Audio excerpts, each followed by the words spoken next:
Government से मिला है। नैना, कितने टाइम से कह रही हो तुम कि घर पर बात करूंगी, घर पर बात करूंगी, लेकिन अभी तक शादी के लिए कोई बात नहीं की। देखो, मैंने तुम्हें पहले ही बोला था, मेरे घर वालों को गवर्नमेंट जॉब वाला दामाद ही चाहिए। लेकिन तुम हो, तुम्हें तो अपना बिजनेस करना है जो ठीक से चल भी नहीं रहा। अरे तो क्या हो गया यार, अगर बिजनेस आज अच्छा नहीं चल रहा है कल चल जाएगा। अब शुरू में बिजनेस में थोड़ी दिक्कत तो होती है ना, वो सब कुछ मैं नहीं जानती।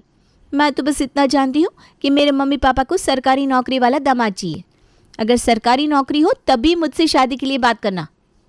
मुझे तो लगता है तुम्हारे मम्मी पापा से ज़्यादा तुम्हें सरकारी नौकरी वाला लड़का चाहिए, वरना अगर तुम मुझसे प्यार करती तो एफर्ट लगाती मुझसे शादी करने के लिए। बिजनेस करता हूँ, कोई आवारा नहीं हूँ। समीर को नैना की बातों का बुरा लगता है, इसलिए वो वहाँ से चला जाता है। कुछ दिन बाद, बेटा तेरे लिए ये रिश्ता आया है, ज़रा एक बार लड़के की फ़ोटो तो देख ले, लड़के की सरकारी नौकरी है। अच्छा, तब तो मैं फ़ोटो ज़रूर देखूंगी। दिखाओ मम्मी। नैना की मम्मी उसे लड़के की फ़ोटो दिखाती है। वैसे दिखने में तो लड़का ठीक ही है, और मुझे तो वैसे भी सिर्फ गवर्नमेंट जॉब से मतलब है। गवर्नमेंट जॉब है तो सैलरी तो अच्छी होगी। अरे बेटा, यहाँ खड़ी खड़ी क्या सोचने लग गई? लड़का भी अच्छा है और परिवार भी अच्छा है, और सरकारी नौकरी तो है ही। मैं तो कहती हूँ रिश्ते के लिए हाँ करते।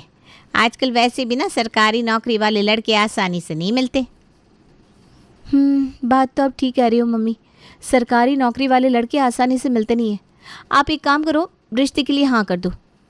नैना देखती है कि लड़की की सरकारी नौकरी है, बस इसी वजह से वो उससे शादी करने के लिए हाँ कर देती है, क्योंकि उसे खुद सरकारी नौकरी वाला लड़का चाहिए था।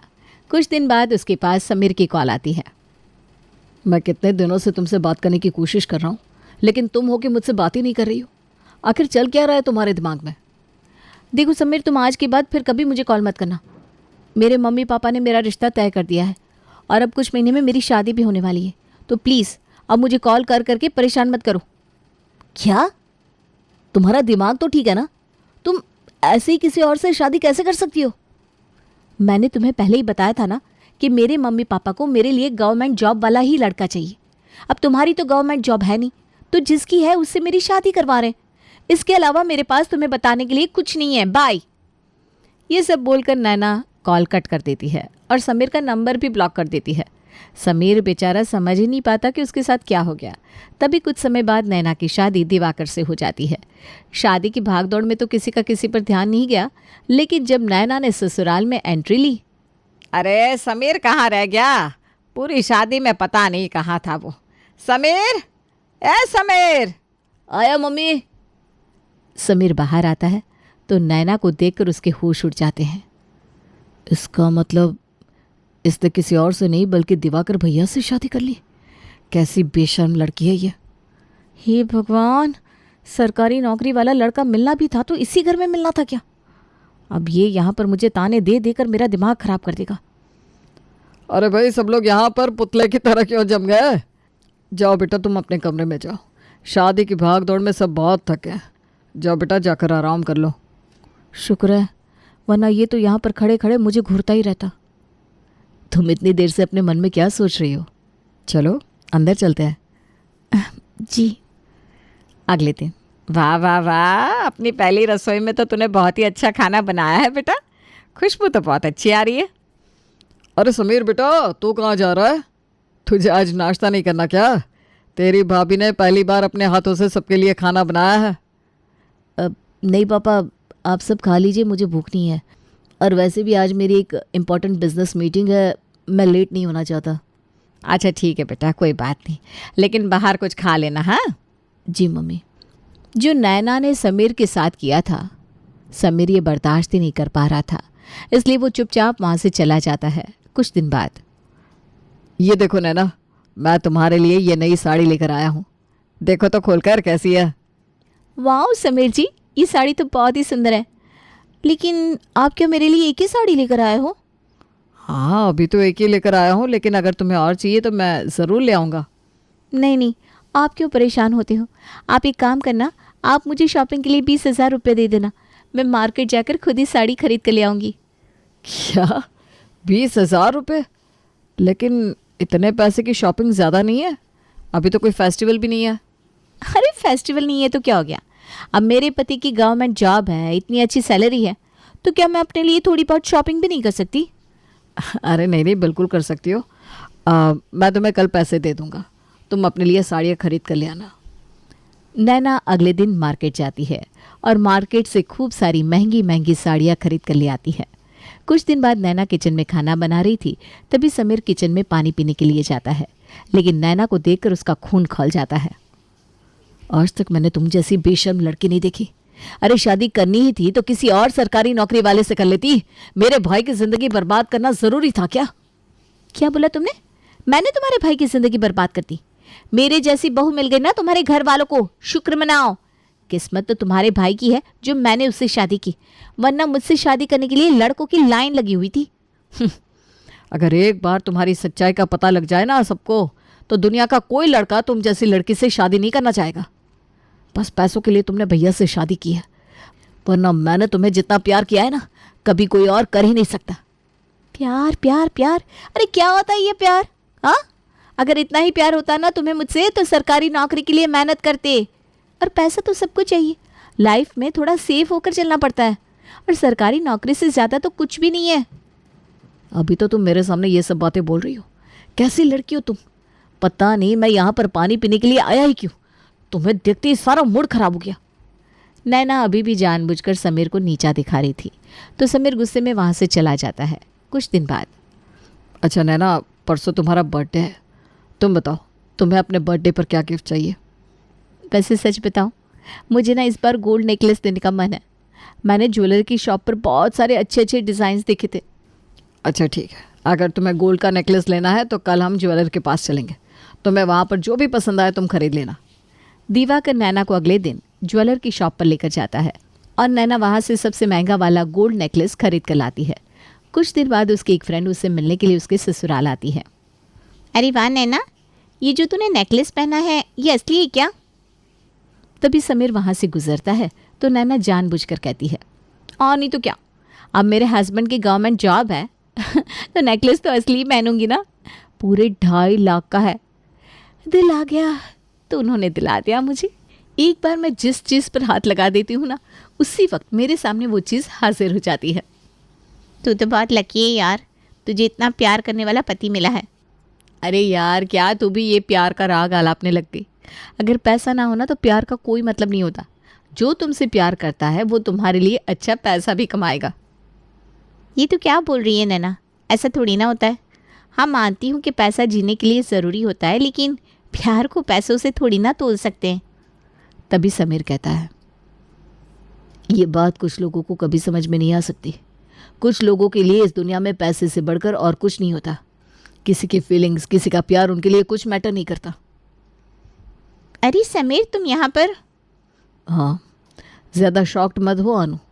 तुम्हारी प्यारी सहेली ने मेरे भाई की गवर्नमेंट जॉब देखकर उससे शादी कर ली। पहले पहले मुझे भी झटका लगा था, लेकिन अब नहीं लगता। अगर पहले से पता होता कि ये सिर्फ पैसों पर मरती है तो कभी इस जैसी लड़की से प्यार ही नहीं करता। छी यार नैना, मैं नहीं जानती थी कि तूने ऐसा कुछ किया है। अब तो मुझे तुझे अपनी दोस्त कहते हुए भी शर्म आ रही है। क्या? आज के बाद मैं फिर कभी तुझसे मिलने नहीं आऊँगी। अनु भी गुस्से में वहाँ से चली जाती है। तुम कुछ ज़्यादा ही नहीं बोलने लगे हो? अभी तो मैंने कुछ बोला ही नहीं है। अगर बोल दिया तो क्या होगा वो मैं भी नहीं जानता। कुछ दिन बाद, यार नैना, विवेक नगर में प्लॉट बहुत अच्छे मिल रहे हैं और अभी तो रेट भी अच्छा चल रहा है। कुछ सालों में वहाँ अच्छी खासी डेवलपमेंट भी हो जाएगी। मैं सोच रहा हूँ कि एक प्लॉट खरीद लूँ। अरे तो नेक काम में देर कैसी, खरीद लो। सोच रहा हूँ कि मम्मी के नाम पर प्लॉट ले लूँ। आज तक मम्मी के लिए कभी कुछ किया ही नहीं है, और कुछ टाइम बाद मम्मी पापा की एनिवर्सरी भी आ रही है तो उनके लिए एक गिफ्ट हो जाएगा। अरे लेकिन उसका क्या मतलब है? कल को प्लॉट तो मम्मी पापा हमें ही देंगे ना, तो उनके नाम से प्लॉट लेने से अच्छा है कि आप मेरे नाम से ही प्लॉट ले लो। तभी समीर उनके कमरे के वहाँ से जा रहा था।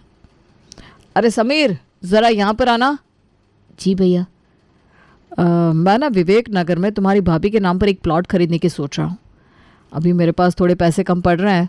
अगर तुम्हारे पास कुछ हो तो मुझे दे दो, मैं तुम्हें धीरे धीरे करके लौटा दूंगा। अरे इसके पास पैसे कहाँ से आएंगे? ये तो कोई नौकरी भी नहीं करता।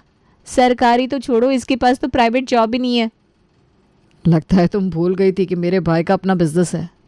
हाँ, पहले इसका बिजनेस इतना अच्छा नहीं चल रहा था क्योंकि नया नया था, लेकिन अब तो ये मुझसे भी ज़्यादा कमाता है। मेरी सरकारी नौकरी तो इसके बिजनेस के सामने कुछ भी नहीं है। क्या? मेरे पास पैसे तो है भैया, लेकिन ये पैसे देना बाद में लेना ये पंगा मुझे समझ में नहीं आता। मैं क्या कहता हूँ, आपको भाभी के नाम से प्लॉट लेना है ना तो बाद में ले लेना। अभी मम्मी पापा की 50th एनिवर्सरी है, तो हम दोनों भाई मिलकर मम्मी पापा के नाम से प्लॉट ले लेते हैं। बाद में जैसा भी होगा आधा आधा कर लेंगे। वैसे बात तो तुम्हारी भी ठीक है। माफ़ करना नैना, लेकिन इस बार तो हम दोनों भाई मम्मी और पापा के नाम से ही प्लॉट लेंगे। इसको क्या लगा था इतनी आसानी से इतनी महंगी प्रॉपर्टी उसके नाम पर हो जाने दूंगा? इस धोखेबाज पर तो मुझे एक पैसे का भी भरोसा नहीं है। कल को कोई और पैसे वाला मिल गया तो उसके साथ चली जाएगी। नैना के नाम पर प्लॉट लेने का डिसीजन नहीं हुआ। इससे ज़्यादा हैरानी नैना को इस बात की थी कि समीर ने अपने बिजनेस से इतने समय में इतने पैसे कमा लिए। कुछ दिन बाद, अभी मेरी शादी को बस 1 साल हुआ है और 1 साल के अंदर अंदर इसने अपने बिजनेस में इतनी प्रोग्रेस कर ली। अगर मुझे पहले पता होता तो मैं इसी से शादी कर लेती। अब धीरे धीरे समीर के इतने अच्छे चलते हुए बिजनेस को देखकर नैना को अपने डिसीजन पर पछतावा होने लगा था। तभी कुछ दिन बाद, अरे वाह, घर के बाहर चमचमाती हुई नई गाड़ी, ये तो बहुत महंगी लग रही है। अरे हाँ, ये तो वही गाड़ी है जो उस दिन हमने शोरूम में देखी थी और मुझे ये बहुत पसंद आई थी। लगता है दिवाकर जी ने मेरे लिए ये गाड़ी खरीदी है। तभी दिवाकर और समीर वहाँ पर आते हैं तो समीर को देखकर नैना जानबूझकर कहती है, thank you so much Divakar ji, मैं नहीं जानती थी आप मेरे लिए इतनी महंगी गाड़ी खरीदोगे। आज मुझे समझ में आ गया कि आप मुझसे कितना प्यार करते हो। चलो ना, हम दोनों ड्राइव पर चलते हैं। अरे अरे, इतनी उतावली मत हो। ये गाड़ी मैंने नहीं बल्कि समीर ने खरीदी है। इस साल उसके बिजनेस ने बहुत अच्छी ग्रोथ की है। कभी कभी तो मैं सोचता हूँ कि मैंने भी ये सरकारी नौकरी के बजाय अगर अपना बिजनेस किया होता तो आज समीर की तरह मेरी भी ऐश हो जाती। बिजनेस का तो ऐसा ही है भैया, बस थोड़ा टाइम लगता है और रिस्क लेना पड़ता है।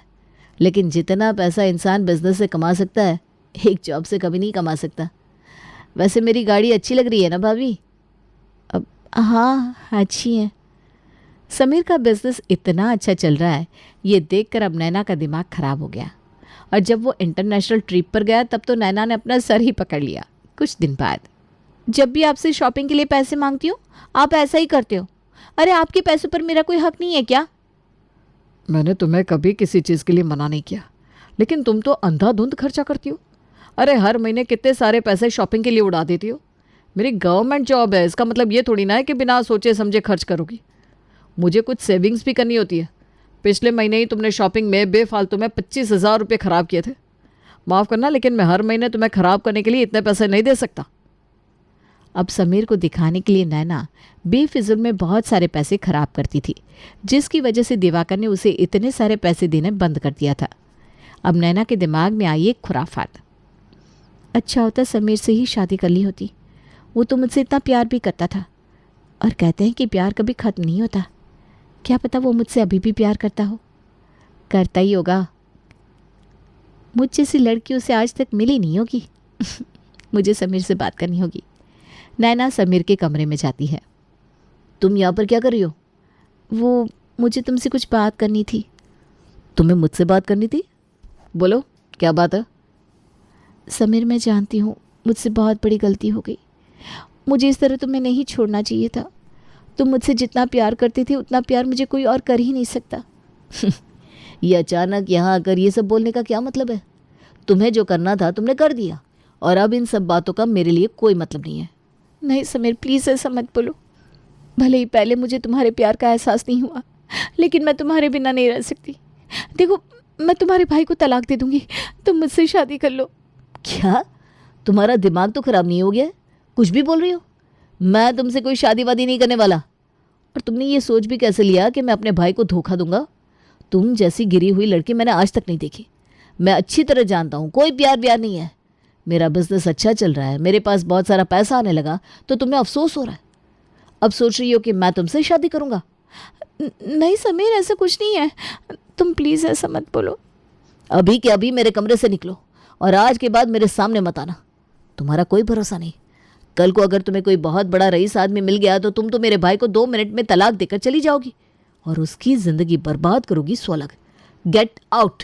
समीर नैना को अपने कमरे से निकाल देता है, लेकिन उसकी बातों से वो समझ गया था कि पैसों के चक्कर में नैना कभी भी उसके भाई की ज़िंदगी बर्बाद कर सकती है। वो सीधे अपने भाई के ऑफिस जाता है और उसे एक कैफ़े में लेकर जाता है। क्या बात है, तुम इस तरह अचानक ऑफिस आ गए और अब मुझे यहाँ पर लेकर आए हो? क्यों?